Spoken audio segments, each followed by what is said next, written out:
Hello and welcome to Tracy Mommy Reads. I am back again with another video. Today, I'm going to be talking about the book Expiration Dates. Expiration Dates by Rebecca Serle. Rebecca Serle. Before I get started, I want to show y'all something that I got. It is so cute. Look at that. Tracy Mommy Reads. I got a Funko Pop made to look like me. Are we twinsies or what? I guess my hair's not down, so you can't really see. I don't even know if y'all can see. Maybe a glare. I'll probably have to edit this out if y'all can't see it. But I just thought that was so cute. So you probably noticed that in the background on my shelves for future videos. But anyway, today, let's talk about Expiration Dates. Oh my God. I really enjoyed this book, y'all. This is like my second book by this author. I read her book in 5 years. Oh my God, that was an incredible book as well. So, I'm 2 for 2 with this particular author. And I just really like her writing style. So let me tell y'all what the book is basically about. Got my handy dandy little notebook here. So the plot, there's a woman named Daphne. And basically since she was like a kid, she's been getting these random anonymous slips of paper. Just, every so often she'll get a slip of paper with a name and like a date on it, not like a, like month, day, year type thing, but time, like 5 months, 6 weeks, 3 years or something like that. And basically what those, that name and the number or the time period represents is a guy that she's going to meet and how long they're going to be in a relationship. Anyway, so they would, give her these notes, and for the most part, they will be pretty spot on, throughout her life. So at the part that the book starts off, she has gotten a note, but it just has a name this time. So if I'm not mistaken, I think she may be in her early 30s, early to mid 30s maybe. And so she's thinking, hey, I got a name, but there was no, time period. So this must be the one, this must be the guy that I'm going to like get married to. He's going to be, like my forever love or whatever, because there's no end date associated with him. Because in the past, even though she knew that these relationships were going to end, she still went, forward with dating the person or falling for them, and, just chalked it up to an experience, a life experience, and just whatever lessons she could learn and, become a better person. But she always was prepared, except for one instance, for it to be over, because she knew, how long it was going to last. So with this particular guy that she was dating, where she didn't have, the time period, there was like no hurry or rush to have different milestones in their relationship, because, it was going to last as far as she was concerned. So she was a lot more laid back in this situation. She was a lot more herself. She was able to really go into this the way that normal people do, because, when you go into a relationship, you don't know when it's going to end, right? But she did. She had, like insider knowledge of this. So she really fell for this guy and she really liked him. But there was another guy who she had dated previously, got the note, they did end up breaking up. But this guy, unlike any of the other past guys, he stayed in her life as a friend. And they're like the best of friends. He's the only other person that knows about like the notes, that she gets with the names on them. And it's just interesting as the story unfolds, because we get some back and forth, like past and present, like with some of the names and some of the time frames. The author shares what those relationships were like leading up to her relationship with her best friend and then this guy, right? So it's almost, I would venture to say, a love triangle-ish, situation going on, even though there are some very, what do you call it? Like that they are just so unaware that, you know, or at least she's just so unaware about the affections of this guy, because he comes across as just so arrogant and nonchalant, but he is definitely like pining for her. But, you know, their time came and went. So like, you know, she's not even considering him while she's falling for this other guy. So most of the story is kind of spent with her getting to know this guy, like I said, and falling for him, but also with her best friend kind of coming to terms with, oh, well, wait a minute, you know, because I think maybe perhaps he had thought that with all these guys, you know, coming and going, she was always going to be in his life, because she never was really totally serious about anybody. And things change with this particular situation. Okay. And what I liked about it, I liked the pacing. And like I said, I love getting a sneak peek into how she operated in those relationships where she knew they were going to end, you know, before the guy did.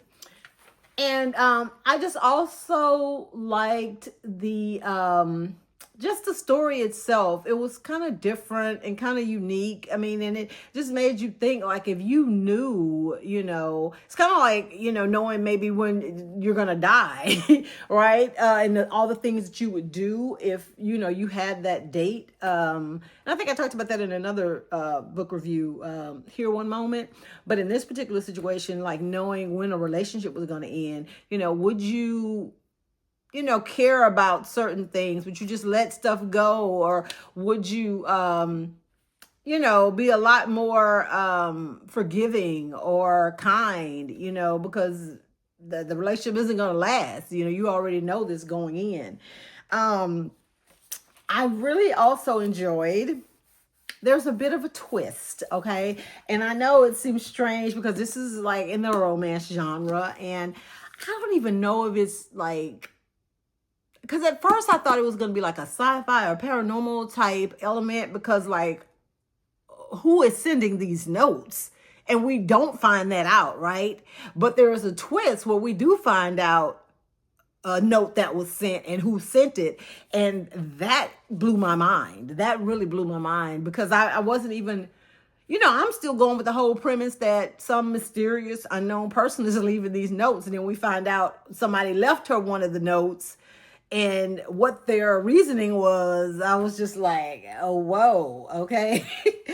What I didn't like about the book, I really enjoyed like all aspects of the book. I mean, if I was doing a star rating system, I would easily give this book like a 4 or 4.5 stars.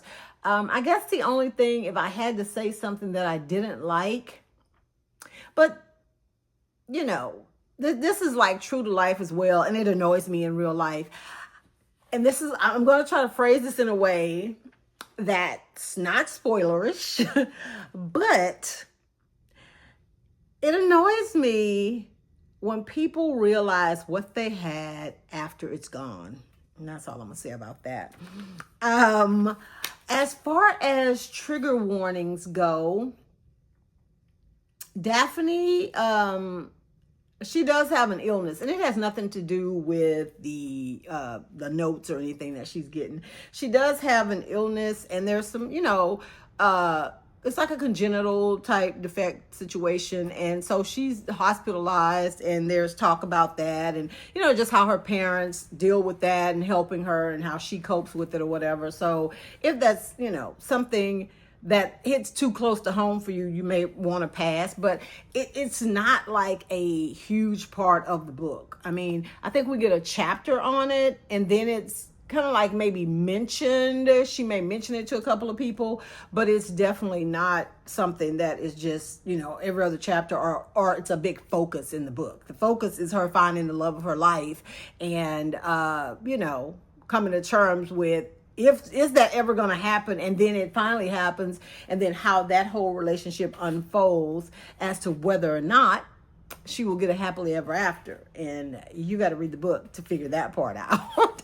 You got to read the book. And the takeaway here, as with anything, when you know something's coming to an end, you have that knowledge, then I think you can better maybe control or monitor or, you know, pace your behavior, you know, or your emotions or your feelings. Because at the end of the day, how much of it's going to matter? You know, if you spend a lot of energy arguing or trying to prove that you're right, or, you know, a lot of the just miscommunication and little things that nitpicky things that happen in normal relationships, it's not even worth doing all of that, because it's not like, you know, because most of the time when people go through those things, it could end up in a breakup, you know, if you don't fix it. So you work harder to fix it because you want the relationship to last. Well, if you know it's going to come to an end, it's no sense in us even arguing or either trying to work this out, because it's not going to last. And I'll tell you, most of the time, the things that made the relationships come to an end,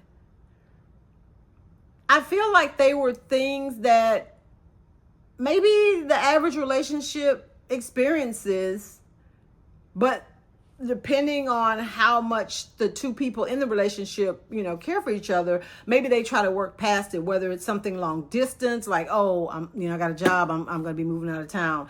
So the average person maybe in a relationship may try to, you know, well, let's see if we can't do the long distance thing, or how far are you going, or is there a job there for me? Or, you know, like I said, depending on how much they care for each other, they may try to work it out. Well, in this situation, for example, if something like that were to happen, and the person's like, oh, well, I got a job in another city. Well, yeah, we were only going to last 6 weeks anyway. Okay, see ya, bye. And she never even tried to be like, oh, well, you know, what about this or what about that? When she realized that it was the date to the day that relationship was supposed to come to an end, she just let it go. So I thought that was really, really interesting. It just gives you a different kind of outlook and take on life in general, and especially romantic relationships, because I think we spend so much time in a lot of relationships trying to, I mean, at the end of the day, it's all about wanting to be loved, you know, or cared for, and the things that we do to try to hold on to that person. And sometimes it's not always good things that we do. Some people lie, cheat, and steal because that's just how much they want to hold on to someone, not realizing those very same things are the things that can make that person run off. But yeah, a lot of things could be said, you know, about some of the ways that some of these relationships ended and how Daphne handled them. As you can see, I have all these flags, and I was trying to see, like, there's this quote on this one page. It says, life looks different for everyone, and you have to keep choosing one another. You have to make a conscious effort to say over and over again, you. And not everyone makes that choice, and not everyone can.